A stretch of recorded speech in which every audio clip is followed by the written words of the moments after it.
Hey you guys, it's your favorite little keto goofball Diamond and the hubby Mr. KD. We have an interesting article for you today that we're going to debunk a debunking of. So apparently this person wrote an anti-keto article. People on Facebook went berserk and ripped that article apart. Instagram and Facebook. All social media went crazy and ripped that article apart. Who knows, I might have actually got them myself, I don't know. This is published in Good Housekeeping by Jacqueline London. And it says the 5 most common arguments for the keto diet debunked, and then debunked again. We're debunking a debunking. Yes. We're debunking a debunking of a debunking.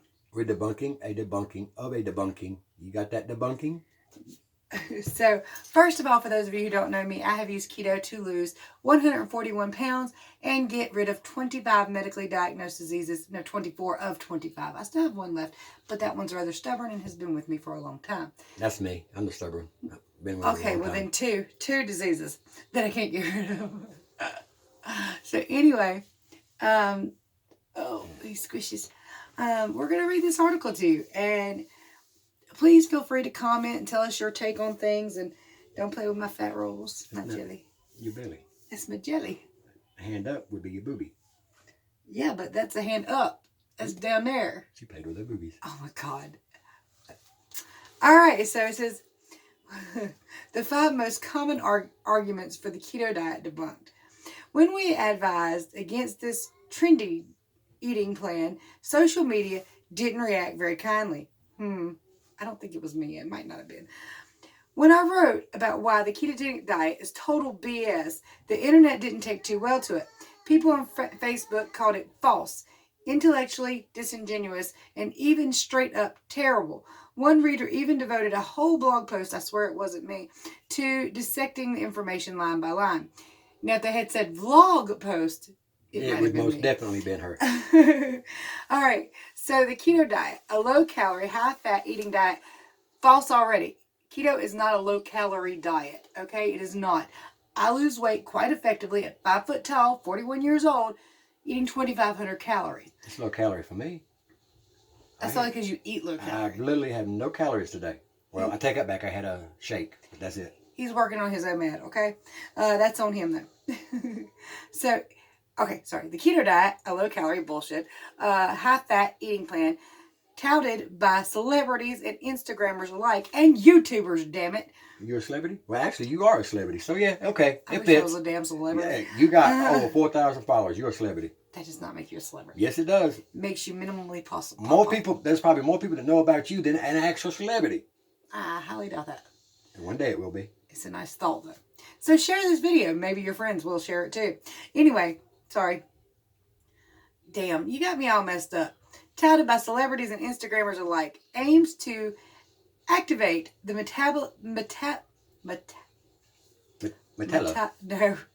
metabolic process called ketosis, when our bodies use fat for energy instead of sugars.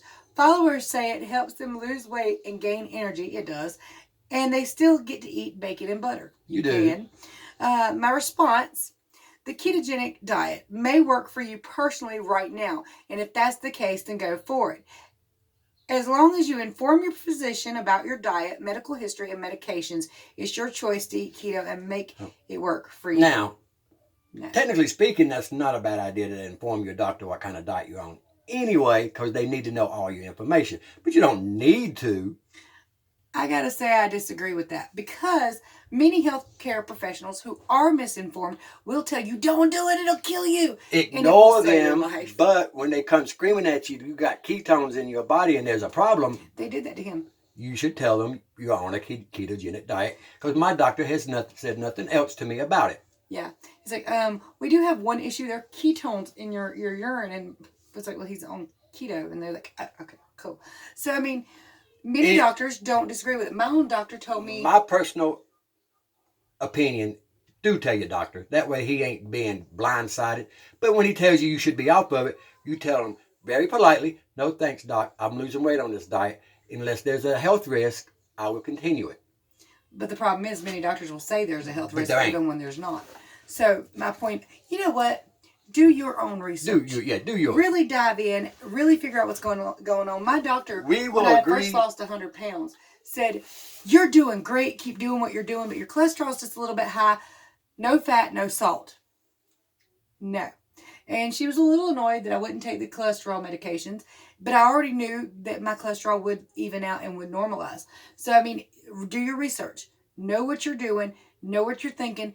If you've got to write it down before you go into your doctor, if you want to tell your doctor about it, at least know what you're talking about. What? You're very pretty. Okay, anyway.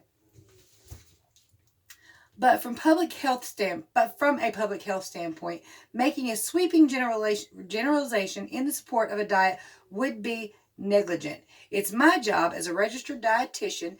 Actually, your job as a registered dietitian is to let somebody come to you and then tell them your opinion. Not necessarily write articles on your opinion. Of course, you're free to do so, except I'm just saying, this isn't your freedom job. Of speech. You can say what you want. Don't mean it's true. Okay. As a registered dietitian, to evaluate all the research in context, scientific consistent study strength, long-term risk factors. I gotta jump right in here on this study thing real fast.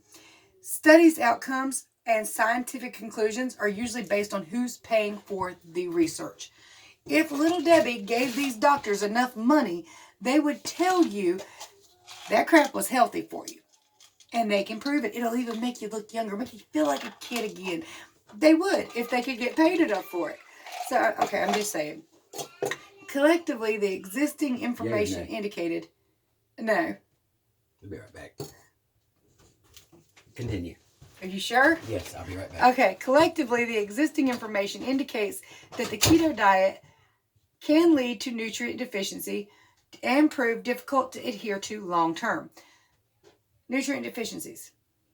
Pay attention to your macronutrients and your micronutrients. Get plenty of protein. Fat is kind of a lever. You can eat as much as you need to stay full and satiated. Carbohydrates need to be low. What I miss? Nothing really. But as far as your nutrient deficiency goes,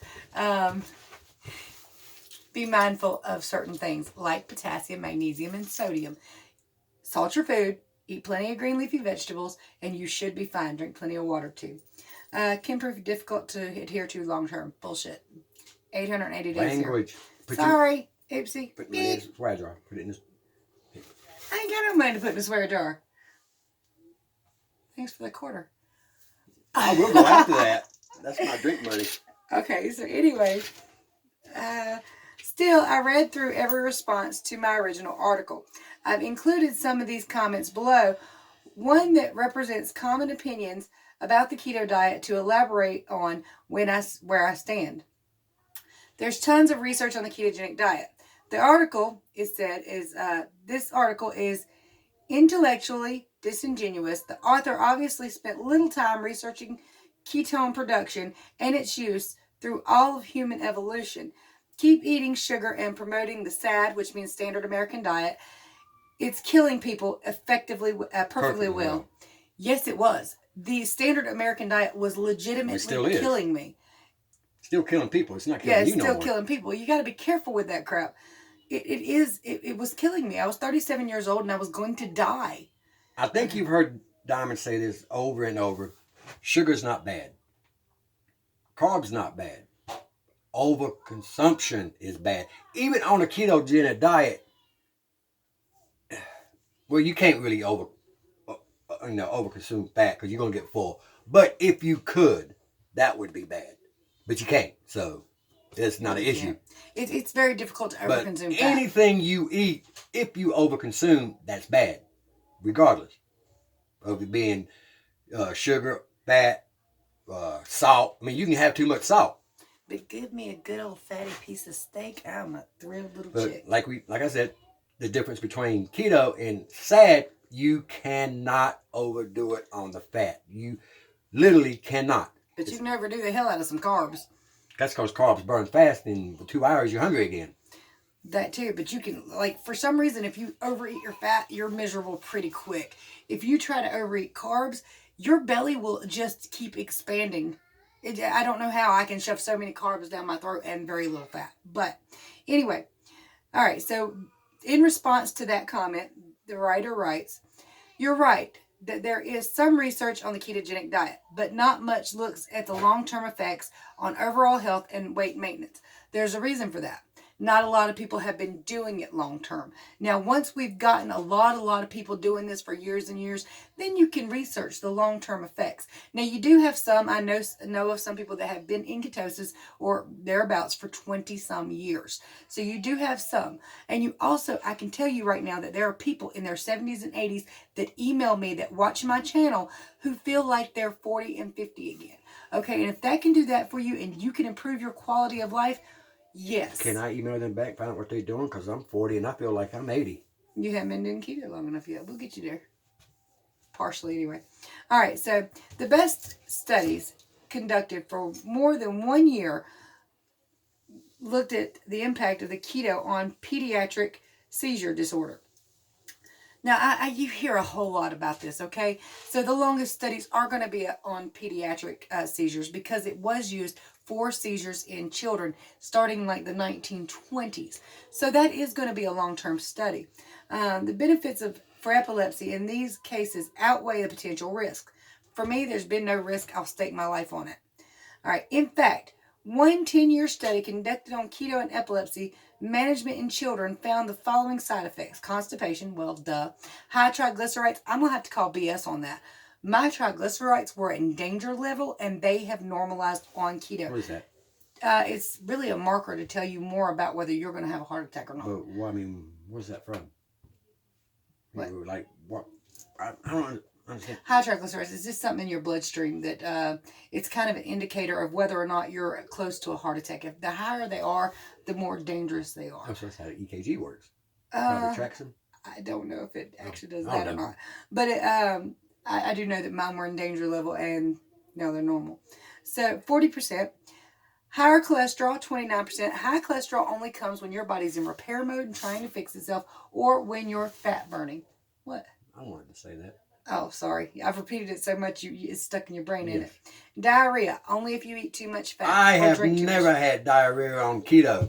Tell me what you are eating to get that. Please tell me what you are doing to get that. That would be a blessing sometimes. They're putting coconut oil or butter in their coffee. They're drinking their fats more than they're eating them. I'm going to start doing that. That's got to be better than constipation. Also with constipation, there is a way to avoid that. The thick cuts of cheese like mozzarella, that'll clog up the pipes every time. Heavy, thick cuts of meat, they take longer to digest, so it's slower to pass through. So if you avoid those things, and you can even take a daily stool softener if you want to. I have had to a few times. But eating enough fiber would take care of that. For the most part, not always, but yeah. Lethargy, only in the first 2 or 3 weeks of keto. After that, being really tired, lethargic, not wanting to do anything. Not really the first week. Well, maybe. It depends on the person, I guess. Iron deficiency. I don't get that. Now, maybe in the children with epilepsy, because it's like, 90% fat for that they're using. But with protein, you get a lot of iron in your meat. So maybe if they're not eating something, vomiting, no. Okay? No. Maybe if you get the keto flu, but I don't even think so then. You might be nauseous if you have some nutritional deficiencies or something, but maybe if you got kicked. Eat some salt. Okay. As for the standard American diet, sad, I am absolutely not suggesting that we don't have big challenges when it comes to healthier eating habits. But my less than exhausted stance on keto isn't because I'm comparing it to SAD. Rather, I think it's important to compare a keto plan to its weight loss counterparts like well-sustained the Mediterranean diets and its spin-off, the DASH, MIND, and TLC. Those plans incorporate wholesome, nutrient-dense foods that encourage improved eating patterns and manageable weight loss. Now, there is some truth to all those diets being pretty good for you. They are much better than the standard American diet. However, with keto, you're really trying to heal your body, not simply lose weight. You're trying to get healthy and maintain a long life. Sometimes it is a little bit of a struggle, but it can be done. 880 days here, okay? That's a long damn time. So it can be done. All right. It's not just butter and coconut oil. Okay, so this is a part where somebody tried to debunk one of their stances. I do not subsist in butter and coconut oil. Not really sure what that means. Nor am I bored eating bacon and cheese omelets and prime rib. I make sure I take supplements so that my system functions like clockwork. We have lost a total of 113 pounds between the three of us, which is a whole lot more than water weight. Yeah. So, I mean, yeah, and a lot of these things, all you're going to do is lose water weight. Well, number one, that's the first gush. But I didn't have 141 pounds of water on my body to lose. I did have a lot of fat, though. Now, my head might be inflated. I don't know. But, yeah, that's always one of their things. Now, her reply to that. It's true that the diet is not just butter and coconut oil, but it's still quite high in saturated fat. A lack of boredom doesn't imply that it's healthy. It's a healthy promoting plan either. Health promoting plan. I'm not reading good today. I should have my glasses on. You said it yourself. You take a supplement to protect yourself from deficiencies. You don't really have to if you eat plenty of green leafy vegetables and get everything in you need. Okay? Now, if you're mostly carnivore, you probably do need some supplementation for your magnesium and potassium. And you probably need to salt it pretty heavy. Hold on, my grandbaby. Sorry about that. Hold on a minute. Someone else is coming. All right. Everybody has to go potty at the same time, apparently. Sorry. Excuse you. You said it yourself. You take supplements to protect yourself from deficiencies, including but not limited to iron and zinc. I don't think you need to take anything from either one of them. Most people take iron and zinc anyway. Let's be real. How many people do you know that aren't taking supplements, aren't using like iron and zinc? So it's not really necessary. Again, how many people you know that's low on either one of them? Very few that I know of, but there are some that are anemic with iron and zinc things. Yeah, but they was probably anemic before they started the keto diet. That's very possible. All right, so you're also at risk for missing potassium, magnesium, folic acid, and beta-carotene. Know that the FDA doesn't oversee supplements, so you may not be getting exactly what you pay for. Now, that is absolutely true. The supplements might all be crap. Just 90% of them aren't really... Find something that you think is good and go with it. Right. Do your research on that, too. Yeah. On everything, do your research. Plus, certain nutrients consumed as supplements can also have pro-oxidative effects, meaning they do more harm than good. The good result, increased risk of... The end result, increased risk of heart disease and some cancers. What did you say? Oh, chronic disease, including heart disease and some cancers. Actually, keto is an anti-cancer diet, or it's much better for people with cancer than to not. Sugar feeds cancer, and if you get, well, most cancers, and if you take the sugar out of your diet, it cannot live on fat and protein. So it is a safe bet to go ahead and just remove the sugars from your diet. Period. You don't need them any damn way. I mean, that's literally what we're arguing over here. That every other person in the world going, but you need sugar. No, you don't. Or you need carbohydrates, which is still a different kind of sugar. You don't need this. It's not an essential thing for your life. Your body creates everything it needs out of your fat and protein. You show me on the food chain where there's carbohydrates as a legitimate food source. Oh, it's on there. Oh, you mean the food chain? Food chain. No, actually, it's not. Wheat's on there. Not carbs. I mean, wheat is a carb, but... On the food pyramid, there are carbs. Yeah. Lots of them. Bread. It's fruits. You don't need bread. No. Okay. Let's see here. Is that one of the articles? Okay, so you just posted a picture of somebody eating cheesy hot dogs. Looks good. It does, actually. Anyway, it also encourages you to have a look at photos tagged keto on social media, or hashtag keto on social media. Beverages looked loaded with creamy, heavy cream, cheeseburgers without buns, lots of processed meat. Actually, we don't really recommend processed meat as a general rule on keto. Some of it's fine. Do your research, check your ingredients. Just saying. So while it's possible to consume foods, both complement with the diet and nutrition, the messaging surrounding keto is perceived ability to eat tons of fast food and shrimp on sprouts. And skimp on sprouts. Okay, I see. Sorry, but sprouts are fine. Yeah, you go ahead. I've got kind of... Where's your glasses? It wasn't that. My brain was sitting there trying to process the bullshit I was reading. Process it. I'm done. Go ahead. It's outdated to say that low fat is good for weight loss. That's the number 3 debunk that somebody said. I don't eat keto. However, the research in this article is terrible. It supports the outdated notion that low fat is good for you. A little secret, it's not. Since America's diet has shifted from high fat to low fat, diabetes and heart disease has become an epidemic. Fats are not killing us, sugar is. Keto is not going to harm your body, but continuing to eat processed foods is. Jessica P.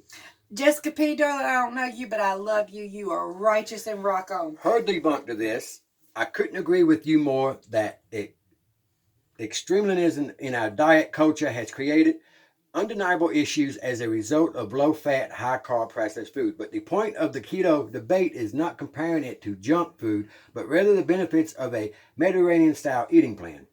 So basically, this person is for Mediterranean foods. Yes. And there's nothing wrong with that, but it's not keto, and they could really back the hell off. I'm not making them eat keto. Yes. Diets high in refined sugars and breads are linked to obesity. But turning from one extreme to another is not the solution to the obesity.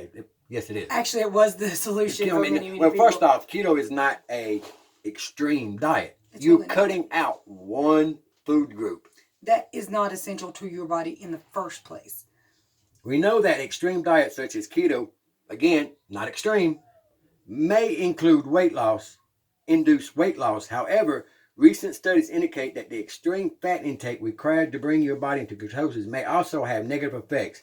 A 2015 review published in National Nutrition found that keto can increase risk of diabetes. No, it can't. What the How can you get diabetes if you ain't consuming sugar?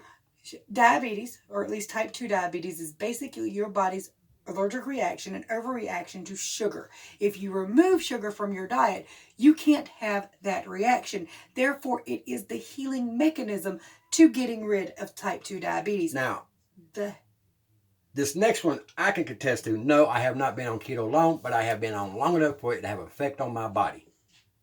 Heart attacks. I just went through an extreme regime with the hospital about my heart.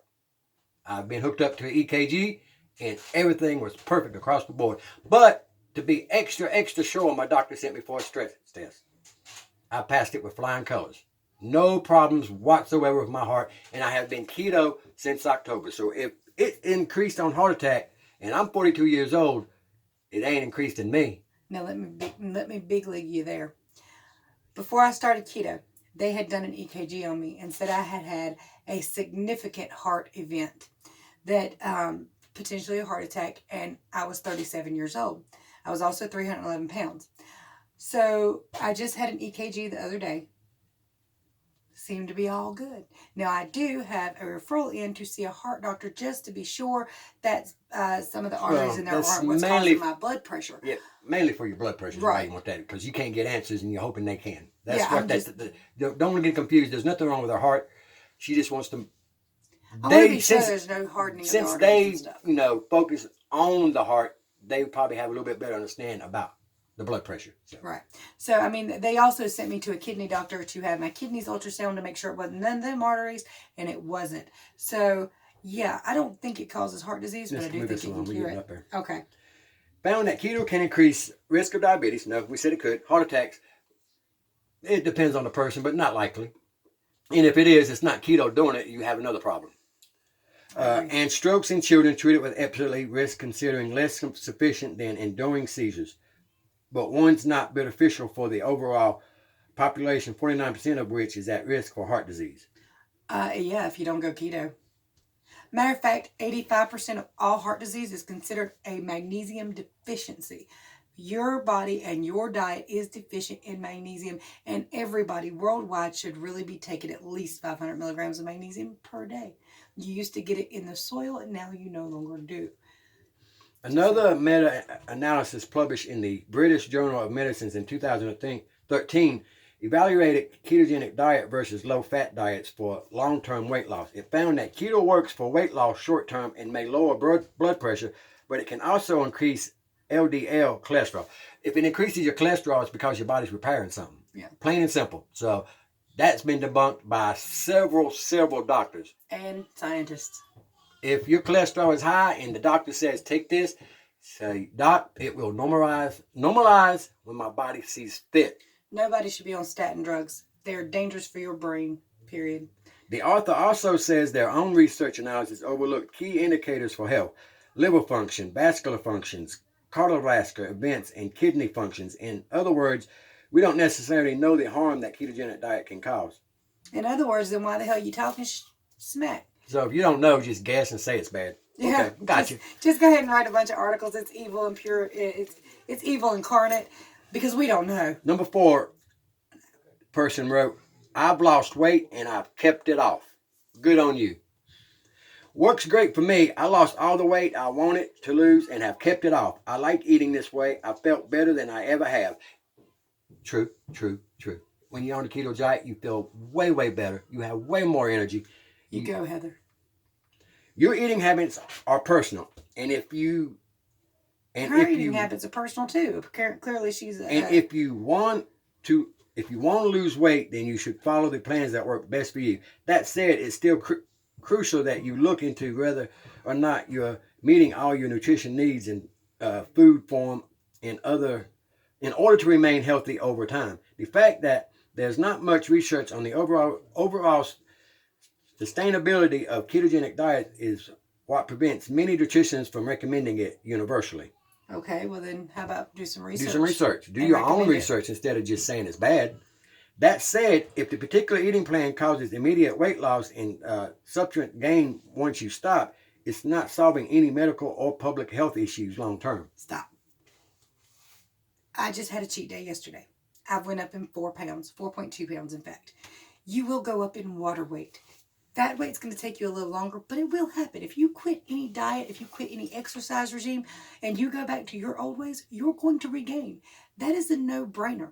So, yeah, I mean, that's any diet, though. Do you understand that? Even people, do you know that most people that have surgery, weight loss surgery, they gain it back.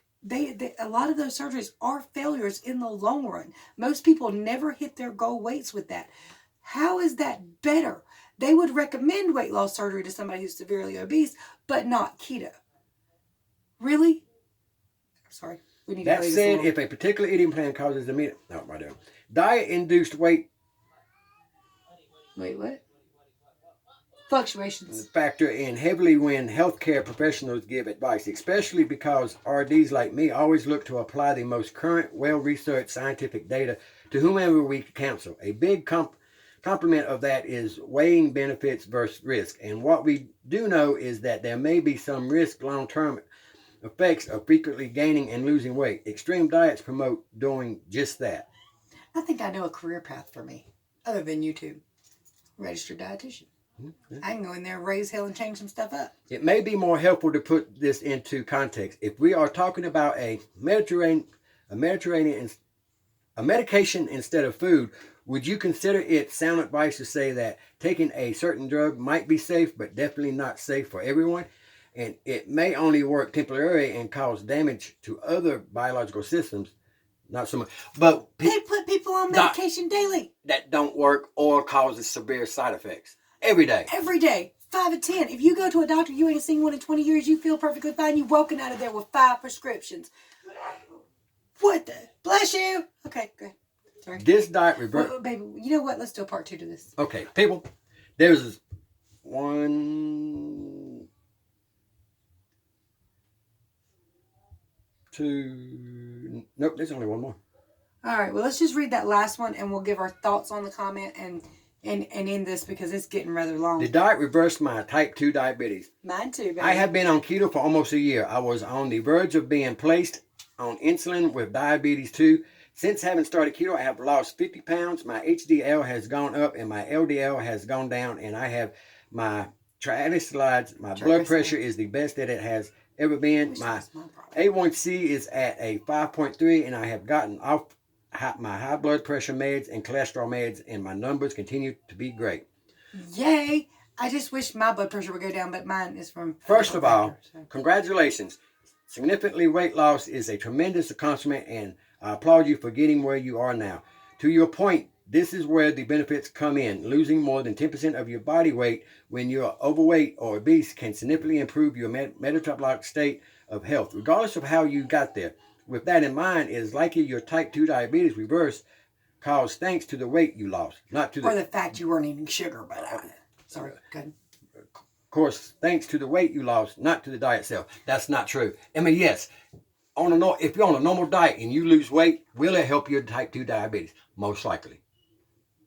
But cutting out sugar will most definitely help it. But you think about it, most people who go on a diet do cut out sugar anyway. You stop eating some you of the don't little cut baby it out. cakes and snacks. You don't cut it out. You cut out a lot of it. You cut out your junk foods. You might still eat bread and pasta, but you're still mostly eating. What would affect it on a regular diet that you're cutting out that would help your type 2 diabetes is sodas. You go from drinking regular sodas to diet sodas, and diet sodas have no sugar. So that most. So that is cutting out. Probably the majority of the sugar that people are intaking is from sodas. Yeah, well, that is a big part. Sodas, they stop eating the Little Debbie's, the chips heavily. I mean, most of these diets, while even they're not keto, you are still low carbing it a lot more. You are still dropping a lot. So let's just end it there. Now, hold on, just last little bit, and then we'll end it there. However, if you are diabetic and considering the ketogenic diet, it is essential that you know this ketogenic diet may help some people with type 2 diabetes lose weight and therefore reduce blood sugar, but they're not safe for everyone with diabetes. False. I call BS on that. If you have type 2 diabetes and you go on this diet, I am fairly confident saying you will not have diabetes no more. You'll lose it. Eventually. And even if it just lowers your A1C, that is still a marked improvement. Now, everybody I've helped with it pretty much has come off the type 2 diabetic medications over time. I did I never took the medications, I refused, but 4 months in to keto, before I had lost a significant amount of weight, my type 2 diabetes had already reversed completely. It was gone. She said, you weren't even a diabetic long enough to be called a diabetic, but it was still on my paperwork. Now, this right here, I don't understand. Many diabetic medications would actually require eating some carbohydrates to ensure they work. I can tell you what that's all about. They need you to stay on type 2 diabetic medications and keep seeing your doctor every day. You're going to eat carbs. That's sugar. So, of course, you need the medication. The medication's working because you just ate a whole bunch of sugar. Now, I will say this. When starting keto, you need to monitor your blood pressure and blood sugar if you're on medications for these.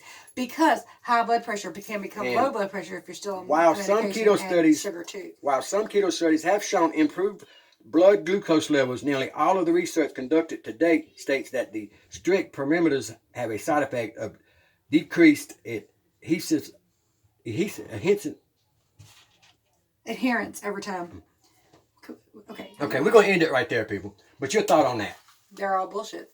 People, we made this way too long. We hope y'all enjoy it, though, and have a God bless day. We're out of here. Much love to you. Talk to you tomorrow. Bye, y'all.